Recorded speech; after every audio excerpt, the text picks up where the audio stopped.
CGTN, China Global Television Network.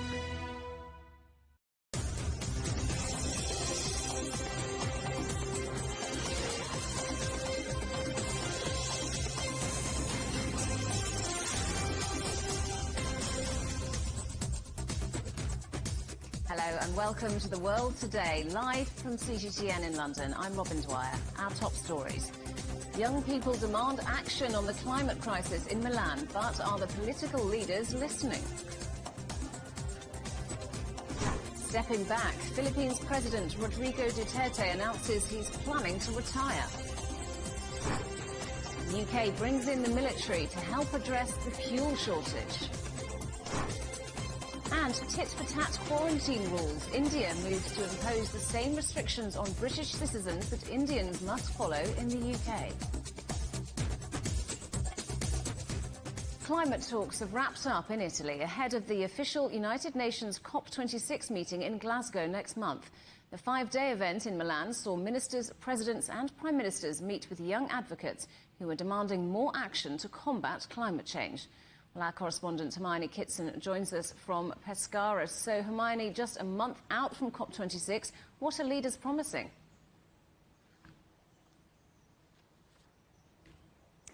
Well, Robin, this afternoon, the COP26 President, Alok Sharma, he said that there was a consensus to do more to reach the 1.5 degrees Celsius target outlined in the Paris Agreement. He also said that wealthier countries will do more to deliver on their financial promise to help those poorer countries to tackle climate change. Today was the very last day of colourful discussions in Milan on climate change, and really who stole the show were those activists, young activists who took to the streets protesting their messages and also making passionate pleas to politicians to take more action. Let's take a look.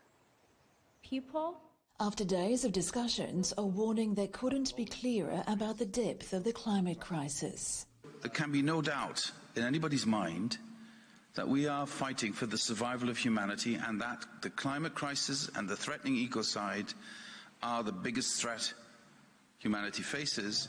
It's a serious sentiment shared by US Delegate John Kerry, who says the next decade will be crucial for a 45% reduction of emissions. The United States of America is on its way to have our entire power sector be carbon-free by 2035. This week, Italy's financial capital transformed into a hub of debate, stealing the show thousands of young activists from around the world, in particular Swedish teenager Greta Thunberg. net zero by 2050, blah, blah, blah, net zero, blah, blah, blah, climate neutral, blah, blah, blah. This is all we hear from our so-called leaders. Words. Her words resonate with a generation demanding action, and fellow protesters filled Milan's streets to have their message heard. They also met with Italian Prime Minister Mario Draghi, who says they have every right to be angry. Your generation has the most to lose from climate change.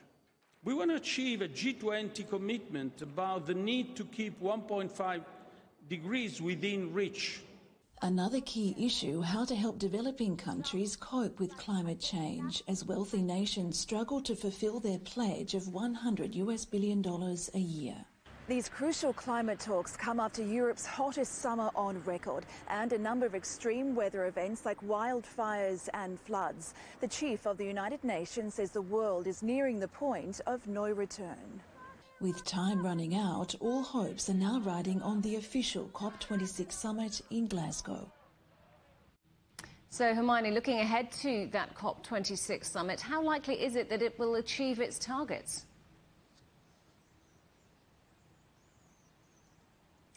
Well, yes, as you said, all eyes now really will be looking at Glasgow in the hope that all of these conversations, all these discussions can be converted into some kind of policy and that will enact change. It is unlikely that all of the targets will be reached, but world leaders say they are committed to the cause and really hope that the Glasgow Pact will at least set a pathway for a significant reduction in emissions. So we will just have to wait and see as the countdown begins. Hermione Kitson in Pescara in Italy, thank you very much. The President of the Philippines, Rodrigo Duterte, has announced a surprise withdrawal from the political arena at the end of his term. The country's constitution prevents him from running for president again, but he had been planning a campaign for vice president. Duterte says he now believes the country doesn't want him to stand again. We spoke earlier with Chester Cabalsa, the head of the Philippine think tank International Development and Security Cooperation. He told us that Duterte was acting strategically. Well, this is a big realization from President Duterte, despite his acceptance of his party's nomination, for the reason that, based on surveys and caucuses, he is not topping the vice presidential bets, for the reason that his candidacy for vice president is viewed as unconstitutional. Secondly, this is also to give way to the possible presidential run of his daughter, Sara Duterte, who has yet to decide and file for her candidacy. And I think it is a strategic move to allow her daughter to win in the May 2022 polls to continue with his legacy and what has started in his government. And this is also a clever move to consolidate the administration parties supporting him to transfer that coalition for her daughter. Right now, there is a strong possibility that Sara Duterte might win the presidency, given the early indications in the surveys. But for Bongo, he really has to work so hard to get that position. But in case both candidates will win as president and vice president, they are considered as the strongest allies of President Duterte. And in that case, he might be given a cabinet post or even become an advisor for them. Georgians have gone to the polls in local elections a day after the country's former president was arrested after making an unexpected return to the country. Mikhail Saakashvili was taken into custody after arriving from years of exile in the Ukraine. Louise Greenwood reports. It was these pictures, posted on Facebook in the early hours of Friday morning, that have caught many by surprise in the Caucasus nation, coming just ahead of crucial local and mayoral elections. They claim to show the exiled Mikhail Saakashvili speaking from the Georgian Black Sea port of Batumi.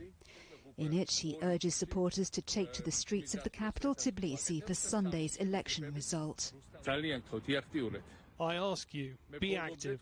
I'm with you not only morally, I'm physically here, in Batumi, Kutaisi, Tbilisi. I will join you in Tbilisi on October the 3rd and the 2nd. I count on you. Just hours later, pictures emerged showing a smiling Saakashvili handcuffed and being led away by police in the city of Rustavi, south of the capital. Our law enforcement has done their job at the highest level, detention of the wanted Mikhail Saakashvili. Our authorities had information about his movement from Ukraine to Georgia beforehand, and it was under total control. Saakashvili swept to power in presidential elections in 2004, ousting the Russian-backed incumbent Edward Shevardnadze. He went on to rule the country until 2013, but his government was marred by accusations of wrongdoing. Removed from office in a corruption probe, which he claims was politically motivated, he quit the country for Ukraine and was sentenced in absentia to 6 years in prison if he tried to return. While he remains a divisive figure, Saakashvili's United National Movement still commands a loyal following in Georgia. These municipal polls are being seen as a referendum on the ruling Georgian Dream coalition, with a possible snap general election if the party fails to win the necessary majority. He will start rallying the people, and I think that he is the person who can rally the people, because he has thousands, and I'm sure tens of thousands or hundreds of thousands, very devoted followers. The UNM votes, most of those votes consist of his personal followers. So I think that it's very realistic to expect that he will be galvanizing crowds and bringing more people together than opposition ever managed to do. Lawyers who have visited Saakashvili in jail say he plans a hunger strike, despite warnings from President Zurabishvili that no pardon will be forthcoming. Louise Greenwood, CGTN. Qataris have begun voting to elect 30 members of the 45-seat Advisory Shura Council in the Gulf states' first legislative elections. Only Qatari-born nationals, which make up 10% of the 2.8 million population, are eligible to vote, which critics have described as too narrow. The ruling emir will continue to appoint the remaining 15 members of the council. Ecuador is to pardon up to 2,000 prison inmates to ease overcrowding after a deadly prison riot left over 100 men dead earlier this week. The authorities say elderly inmates, along with women and prisoners with disabilities, will be prioritised in the wake of the clashes at the jail in Guayas province. 6 people had reportedly been beheaded in the violence, described as the worst prison massacre in the country's history.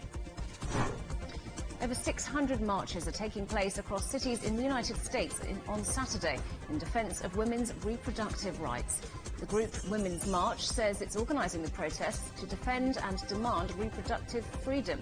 It follows recent efforts to restrict access to abortions, including a new law in Texas that bans terminations after 6 weeks. US President Joe Biden insists his trillion-dollar infrastructure bill will eventually be passed by Congress, despite a deadlock within his own party. Speaking after a rare visit to Capitol Hill to lobby lawmakers, he said, "We're going to get this done." Some Democrats are refusing to back the plan until a separate $3.5 trillion welfare and climate change bill is voted in.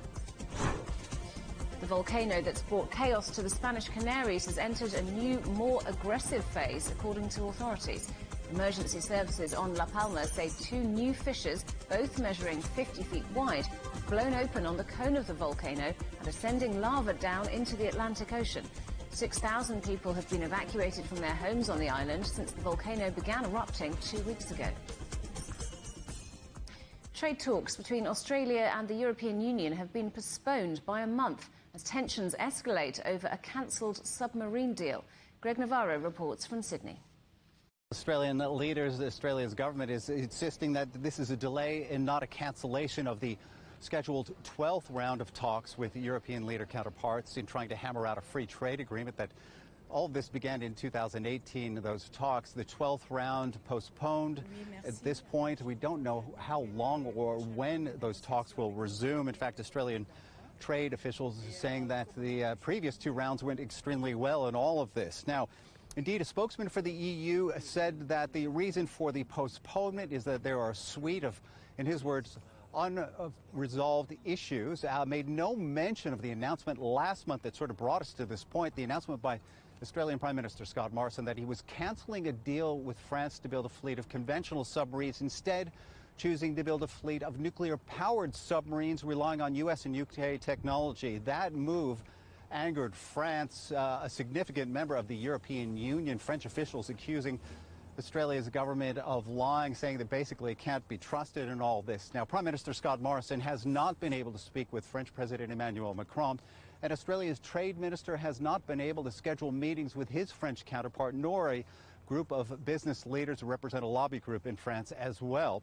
So at this point, the timing around these supposed postponed talks is certainly raising a great number of questions. We should point out this, though, that while Australia is not expected to gain a tremendous amount in hammering out a free trade agreement with the European Union in terms of access to markets and benefits, it is worth noting that the European Union is Australia's 3rd largest trading partner.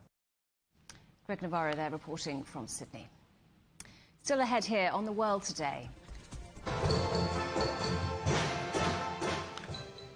Why a London orchestra has made its home in a local high school, working in harmony with the students.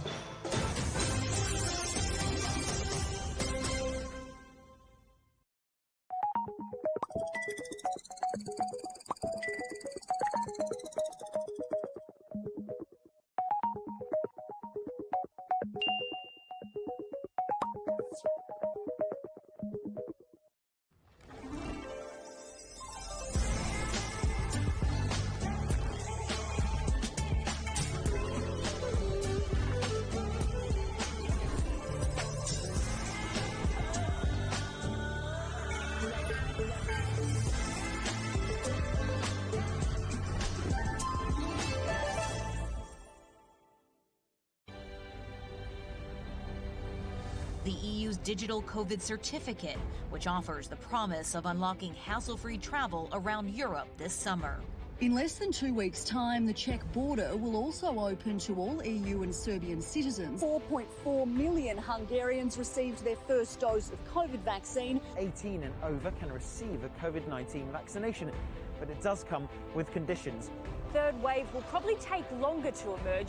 This vaccination centre is part of a massive effort to try and drive down the numbers of the new variant that was first identified in India.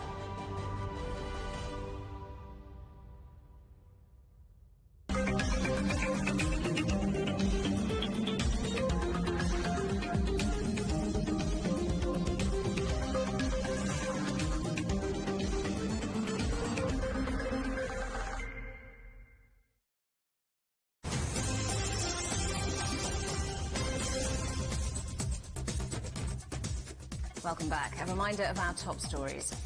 Young people demand action on the climate crisis in Milan, but are the political leaders listening? And Philippines President Rodrigo Duterte announces he's planning to retire in a surprise announcement. The British Army will start delivering gas to petrol stations across the UK from Monday in a bid to end the fuel crisis.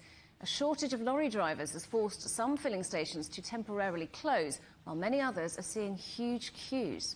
Well, Nicole Johnston joins us now in the studio. So, Nicole, the army's being brought in. What difference will that make? Well, it seems like an extraordinary move, first of all, and the government is trying to play it down in some respects. They're saying that it's a precaution, that everything's under control, that things are starting to normalise. And certainly if you look at Wales, Northern Ireland and Scotland, there things are starting to go back to normal. But as we know, here in the capital, in London, in the southeast of England, the most populous part of the country, petrol station after petrol station is closed. And you see that just driving around trying to fill up your own car. There are also huge queues outside of any of those petrol stations that are open. So the government, it could be for optics to try and make it look as though they're doing something and something is happening. From Monday, we're going to see 100 army personnel driving those tankers, another 100 in backup. The government has also said there'll be 300 tanker drivers coming from Europe to the UK on temporary visas. The question is, will this be enough to stop the panic buying? Because that's the real problem. There is fuel in this country. That's not the issue. The thing is that nobody believes that the fuel will be able to make it to the petrol stations and there'll be enough of it. So for the last week, it's been panic stations. And that's why we're seeing around 30% of petrol stations completely out of fuel. And Nicole, Britain's Finance Minister Rishi Sunak is warning that the UK's shortage of goods could last until Christmas. It looks like a difficult winter ahead for the UK. Yeah, it's really not looking like a great time to be in the UK when you put all of this together. The first thing I should probably point out, though, is this truck shortage is not unique to the UK. Across all of Europe, Europe is saying they have a shortage of 400,000 truck drivers, but the UK has a shortage of 100,000. So certainly the situation is far more acute here. So it's not only affecting fuel, it's affecting food. All of this is combined with sort of problem after problem. We have surging energy prices. Gas prices are about to go up 12%. Inflation is close to 4%. The government has just removed furlough. It's also removing the extra payments for poorer families that they were receiving during the pandemic. So as you said, it's starting to look like a long, dark, bleak winter.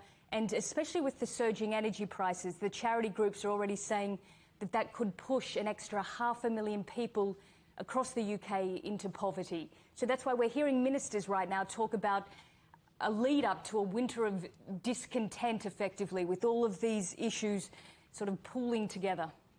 Nicole Johnston, thanks very much. Rising gas prices and electricity bills have been causing discontent in France. The country's so-called yellow vest demonstrators took to the streets in Paris, many carrying signs protesting against rising energy bills. Prime Minister Jean Castex has said the government will block natural gas price hikes and prevent a planned increase in electricity tariffs. But he added that the situation with petrol is different. India has imposed a mandatory 10-day quarantine for all UK citizens arriving in the country, regardless of their vaccination status. The restrictions will come into effect on Monday. The country's government says the change brings reciprocity to its rules after the United Kingdom brought in similar requirements. Radhika Bajaj has the latest from Mumbai. This is definitely reciprocation. At the Indian Foreign Office had indicated that this would be coming over a week ago. The view from India is very simple. They're asking that if British nationals who have received the Covishield vaccine are considered vaccinated, why are Indians with the exact same vaccination not considered, vaccinated? The question is around the Covishield vaccine, which is backed by the Oxford University. Oxford University has formulated it. WHO has approved it, and it's a UK licensed vaccine, which a lot of British nationals have also received, because India had exported millions of vials of Covishield upon request of the UK government earlier, and there are many British nationals who have received both jabs of the Covishield vaccine. So what India has now done has said that what the UK travel guidelines say is discriminatory against fully vaccinated Indian travelers, and the same restrictions are now being leveled on British nationals coming into India. Now, this, of course, includes multiple COVID tests and a mandatory 10-day quarantine as well. Now, after this announcement was made by the Indian government, the British High Commission here has said that they're trying to resolve the issue very swiftly to make travel more convenient for Indian travelers, because while New Delhi is not issuing any new travel visas at the moment, the UK is very much open for travel, tourism, business, and over 60,000 student visas were given to Indians by the UK till June of 2021. So there are a lot of people, Indian nationals, moving to the UK right now, and the effort is to make travel convenient for them. That was Radhika Bajaj reporting from Mumbai. It's another grim milestone in the United States. The COVID-19 death toll has passed 700,000. Despite the wide availability of vaccines, the country still leads the world in the number of infections and deaths. But experts are hailing a potential breakthrough in how the virus is treated with a new experimental antiviral pill. Our correspondent Jim Spellman reports from Washington. Hundreds of thousands of lives lost. It's truly staggering, but there are signs of progress in the fight against COVID-19 in the United States. Pharmaceutical giant Merck has developed an antiviral pill to fight COVID-19. Clinical trials show it reduced the risk of hospitalization and death by nearly half. Merck will apply for emergency use authorization in the U.S. as soon as possible. This would be the first antiviral pill for COVID-19. The news of the efficacy of this particular antiviral is obviously very good news. The company, when they briefed us last night, had mentioned that they will be submitting their data to the FDA imminently. The data are impressive. The federal government has contracted to buy 1.7 million doses if the new pill is granted authorization.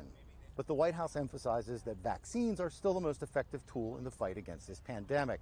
There are some indications that controversial vaccine mandates are working.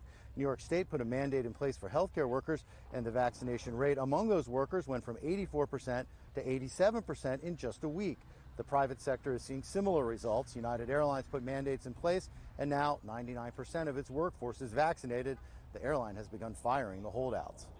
The White House is also encouraging pregnant women to become vaccinated. They point to data showing the jabs to be safe for mother and child. Meantime, Supreme Court Justice Brett Kavanaugh has tested positive for COVID-19. He was vaccinated back in January. The court says he has no symptoms at this point. The Supreme Court is scheduled to hold hearings on Monday. It's not clear how they will proceed.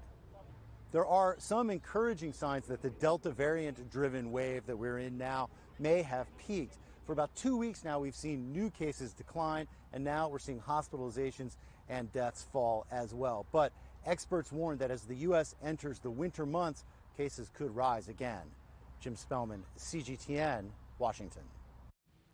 COVID restrictions have perhaps been especially tough for musicians whose livelihoods have suffered, with theatres, concert halls and other venues closed during lockdown. One London orchestra has risen to the challenge, though, and cut its costs by moving into a high school. Michael Voss reports.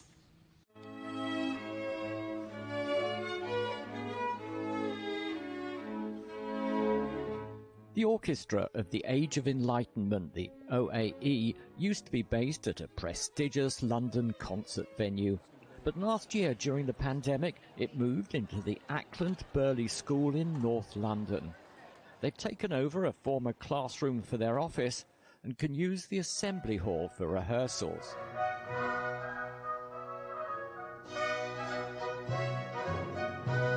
Some musicians may have been nervous about the move, but now see the benefits of being based in a school. Yes, I think there's a real input of energy from the students here, and that feeds into our rehearsing and our music making when we're here, particularly. So your music is actually improved by being in the school? Oh, very much so, yes. Yeah, I think so, yes. If you move to a North London comprehensive school, it's better for you financially, you have more fun, you get to do more brilliant projects with musicians, you get to meet lots of exciting young people, so it's win-win-win, and it's better for the school. The move has also provided an extra income for the school and helped boost creativity. There's so much in it for the school. It's already brought a huge electric pulse through our work. They're working in workshops with all of the children. There's a universal entitlement. Now, for the first time, they're preparing for their first major performance involving both the orchestra, school musicians and school dancers. It's for a children's opera called The Moon Hares. The OAE has a long history of working with schools, including combining mainstream and students with additional needs. Joining this music project has really lifted 15-year-old Alice O'Connor's spirits. I feel like it cheers me up when I'm feeling a bit down, like playing with the instruments really cheer me up.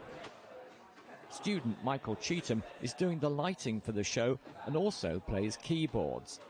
At first I was a bit confused on why there was an orchestra in a secondary school, but after them being here for a while I've realised that they've helped out a lot with funding and physical help.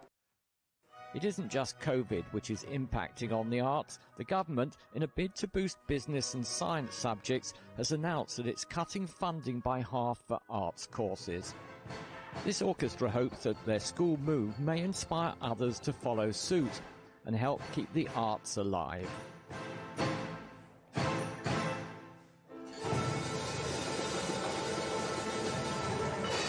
Michael Voss, CGTN, London. In a moment, my colleague Stephen Cole will be here with the agenda.